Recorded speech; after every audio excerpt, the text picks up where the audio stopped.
మన మీనాక్షి శ్రావణులు మన నేటివిటీలు మన సంప్రదాయాల్ని పూర్తిగా తెలుసుకోవడానికి అలవాటు పడాలమ్మా. ఈ అరుంధతి చేతికి రక్తాన్ని అంటనివ్వదు, మట్టిని అంటనివ్వదు.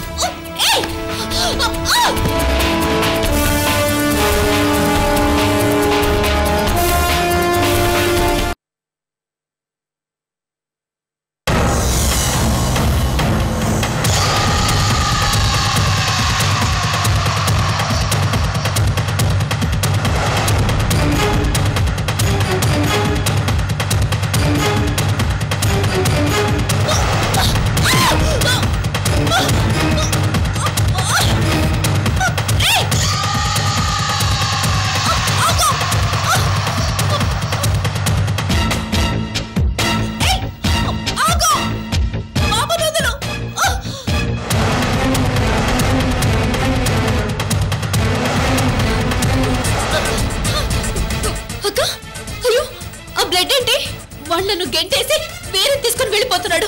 తొందరగా వెళ్ళి వేరే తీసుకురా లేఖ్య. అది కదక్క, నీకు నాకే పర్వాలేదు లేఖ్య. నువ్వు తొందరగా వెళ్ళు. వాడు వేరేనే చేస్తాడు ఏమో. వెళ్ళు, నువ్వు తొందరగా వెళ్ళు.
ఎవరా నువ్వు?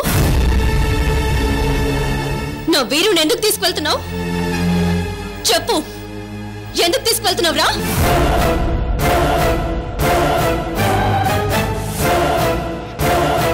ముందు నా వీరుని నాకివ్వు.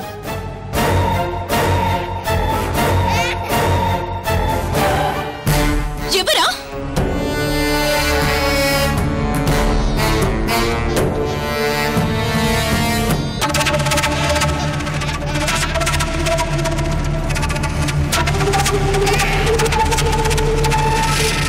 రే, ఎవరా నువ్వు?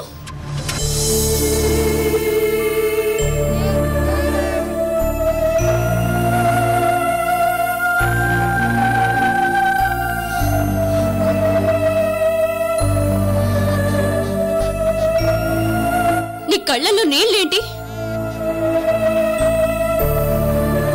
ఎందుకు ఈ వేషంలో వచ్చి నా బాబుని తీసుకువెళ్తున్నావు? ఎవరు నువ్వు?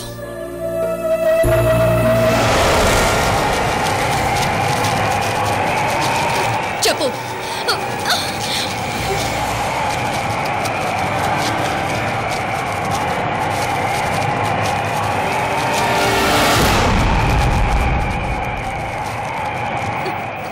వీడింతలోనే మాయమయ్యాడేంటి?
అపూర్వ ఫోటో ఇక్కడుందేంటి?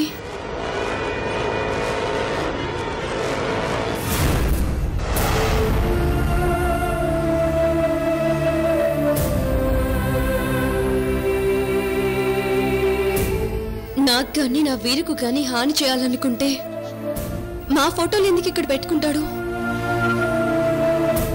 అసలు ఎవరితను? మా ఫోటోలతో పాటు అపూర్వ ఫోటోస్ ఎందుకు పెట్టుకున్నాడు?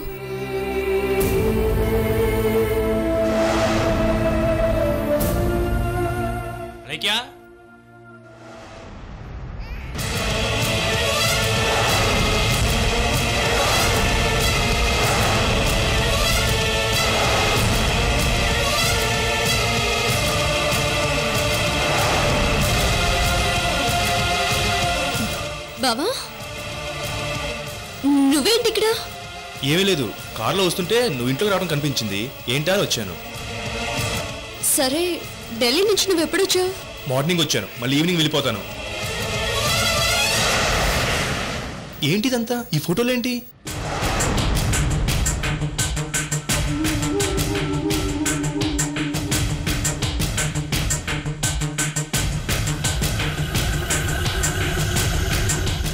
హలో ఇన్స్పెక్టర్, నేను అలేఖ్యని మాట్లాడుతున్నాను.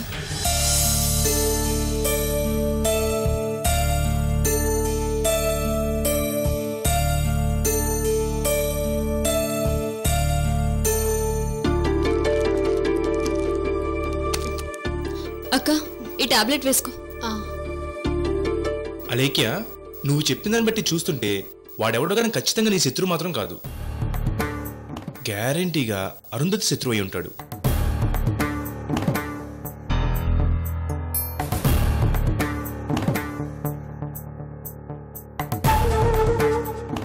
నా శత్రువైతే వీరుని ఎందుకు తీసుకెళ్తాడు?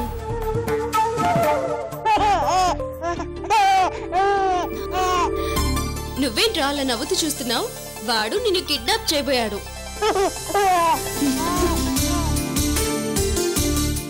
నువ్వు మారేవనే సంగతి తెలియక నువ్వెక్కడ ఏం చేస్తావని భయంతో బాబుని తీసుకెళ్ళడానికి ప్రయత్నించాడు. చూడలేఖ్య, శ్రీకర్ ఎలా మాట్లాడుతున్నాడో. నువ్వు ఊరుకో బావా. వీరుని ఆ ముసుగు మనిషి తీసుకువెళ్తుంటే అక్క ఎంత విలువిల్లాడిపోయిందో.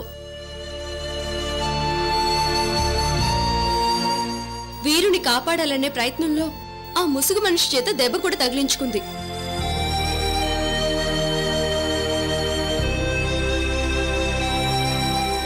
వీరు నా ప్రాణం.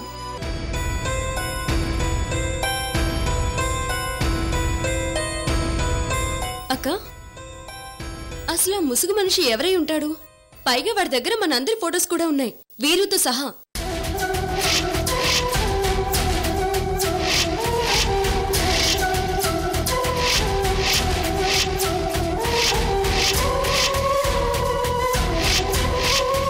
ఆ ముసుగు మనిషి నాకు దొరికేవాడే.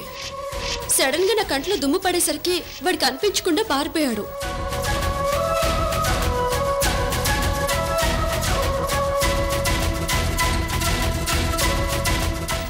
వాడు ఎదురింట్లోకి వెళ్ళినట్టుగా నాకు అనిపించింది. అందుకే అటు వెళ్ళాను. అక్కడ ఫోటోస్ అవి ఉన్నాయి, కానీ వాడు మాత్రం కనిపించలేదు.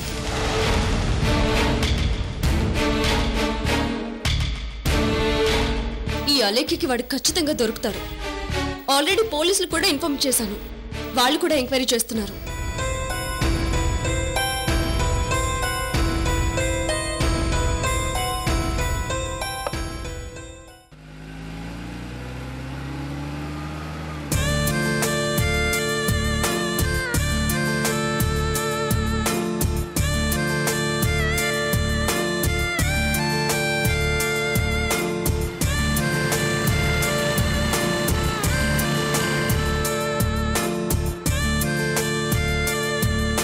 సాత్విక్ మీకు పరిచయమేనా?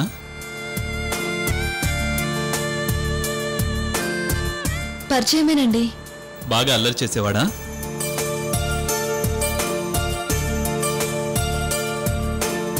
సందడి సందడిగా కనిపించేవాడండి. మీకేం ప్రాబ్లం తీసుకురాలేదుగా? పెద్ద ప్రాబ్లమే తీసుకొచ్చాడు. మీనాక్షి, మా సాత్విక్ మీ మనసు నొప్పించే పనులేం చేయలేదు కదా?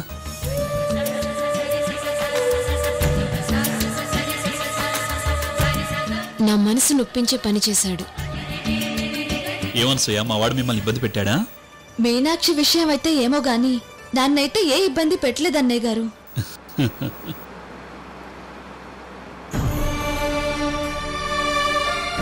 మీనాక్షి మాట్లాడలేదు. మా తమ్ముడు పెద్దగా పరిచయం లేనట్టుంది.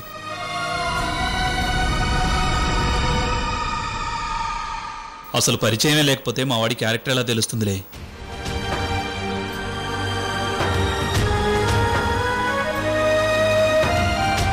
మీనాక్షి, మావాడు ఎవరినైనా సరే ఇట్టే పరిచయం చేసుకుంటాడు. ఫ్లైట్లో అమెరికా నుంచి ఇండియా వచ్చేలోపు కనీసం 10 మంది అయినా వాడి ఫ్రెండ్స్ అయిపోతారు. అదే ట్రైన్లో ప్రయాణం చేశాడనుకో, వీడితో పాటు ట్రైన్లో ప్రయాణం చేసే వాళ్ళందరూ వీడి ఆత్మీయులు అయిపోతారు.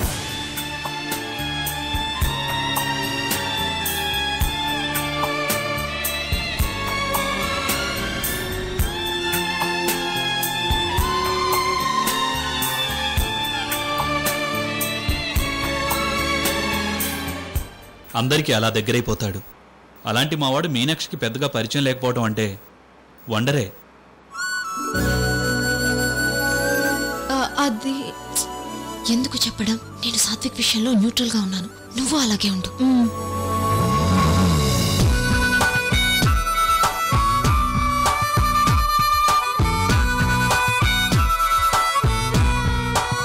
వాడికి యుఎస్ వెళ్ళడం అంటే మంచినీళ్లు తాగినంత తేలిక. ఇప్పుడు యుఎస్ లో ఏం చేస్తున్నాడో ఏమో. బావా, నువ్వు మా అందరి నుంచి దూరంగా వెళ్ళిపోయావు. కాదు, దూరం అవ్వాలని వెళ్ళిపోయావు. కానీ నేనేమో నీకు దగ్గర అవుతున్నాను. నువ్వు నా మనిషివి బావా. నువ్విక్కడ లేకపోయినా నీ ఊరికి, నీ ఇంటి మనుషులకి దగ్గర అవుతాను. అలాగైనా నీకు దగ్గర అవుతాను.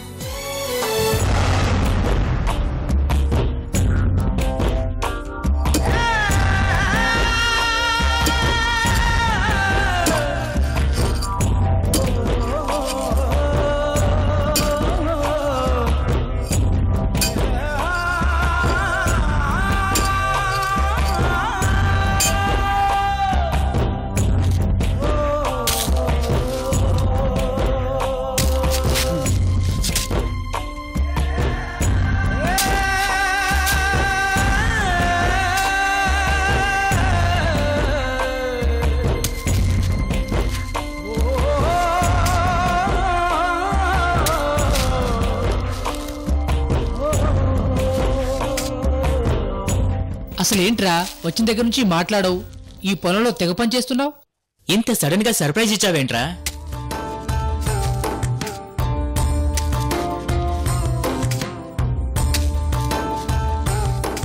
నీ మనసు హఠాత్తుగా ఈ కడప వైపు మళ్ళిందేంట్రా? ఆ?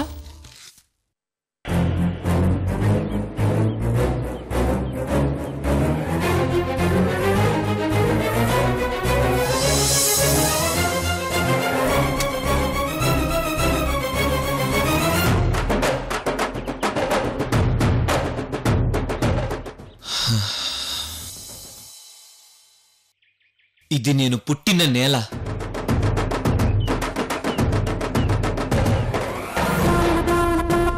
ఈ నేల గాలి పీల్చి పెరిగాను. ఈ నేల నా ప్రాణం.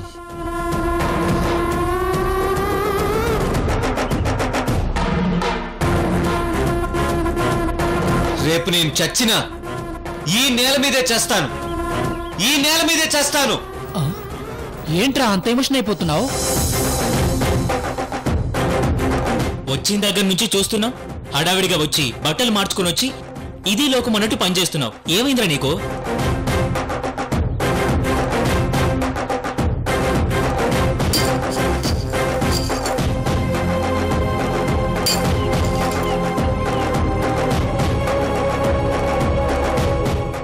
ఇలా చెమటలు కార్చుకుంటూ పొలంలో పనిచేయాల్సిన కర్మ నీకేం పట్టిందిరా?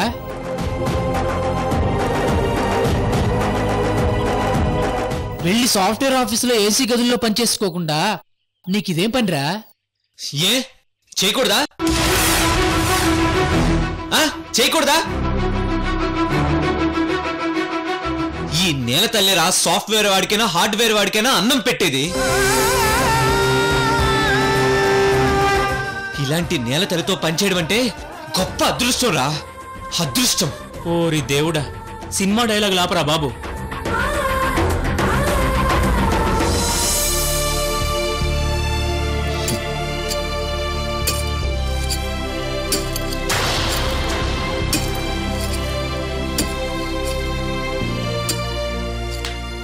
అసలు నువ్వు మనసులో ఏదో దాస్తున్నావురా, అదేంటో చెప్పు.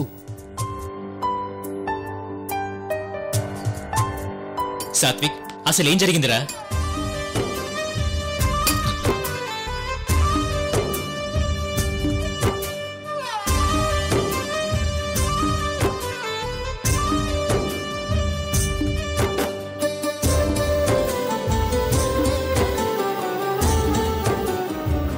ఏమైందిరా?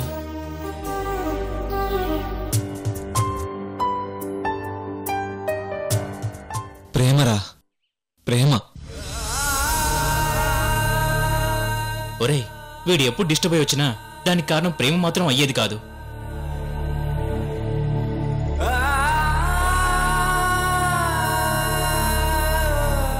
ఇన్నాళ్ళకి నీకు ప్రేమ అటాచ్మెంట్ అయిందన్నమాట.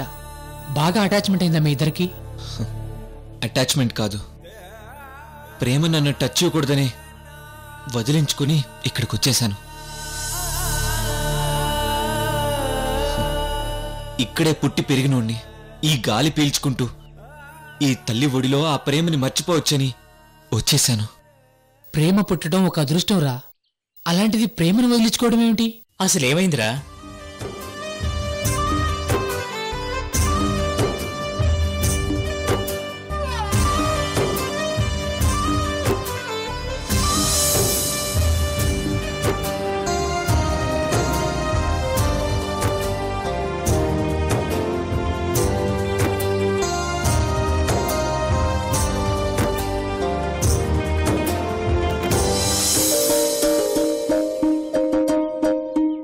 అదే విషయం. మీనాక్షి అని ట్రైన్లో పరిచయమైన ఫ్రెండ్ని, మీనాక్షి అని బంధువుగా పరిచయమైన మరదల్ని, శ్రావణ్ అని పరిచయమైన ఫ్రెండ్కి కాబోయే భార్య మీనాక్షిని నేను ప్రేమించింది అని తెలిసి ఇక్కడికి వచ్చేశాను. అట్నుంచటే యుఎస్ వెళ్ళిపోదాం అనుకున్నాను. కానీ అంత దూరం వెళ్ళాక కూడా ఆ అమ్మాయి జ్ఞాపకాలకి దూరం కాలేనేమో అని ఇక్కడైతే మీరంతా ఉన్నారు. మీతో గడుపుతూ ఆ అమ్మాయిని మర్చిపోవచ్చని ఇలా వచ్చాను రా.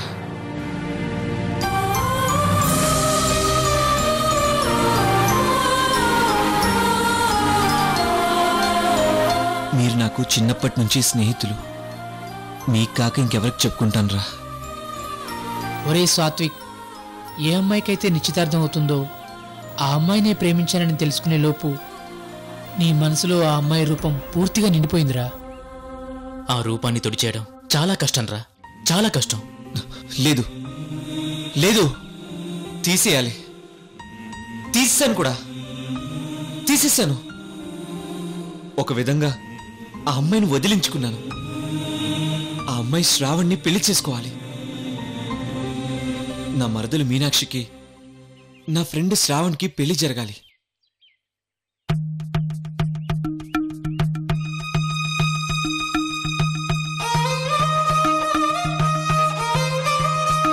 నా మరదలు మీనాక్షికి నా ఫ్రెండ్ శ్రావణ్కి పెళ్లి జరగాలి.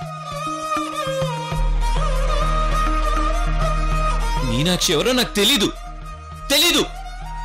అసలు జీవితంలో ఇంకా తన్ని కలవను.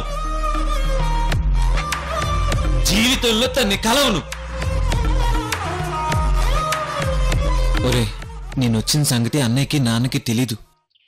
ఊళ్ళో ఇద్దరూ లేరు.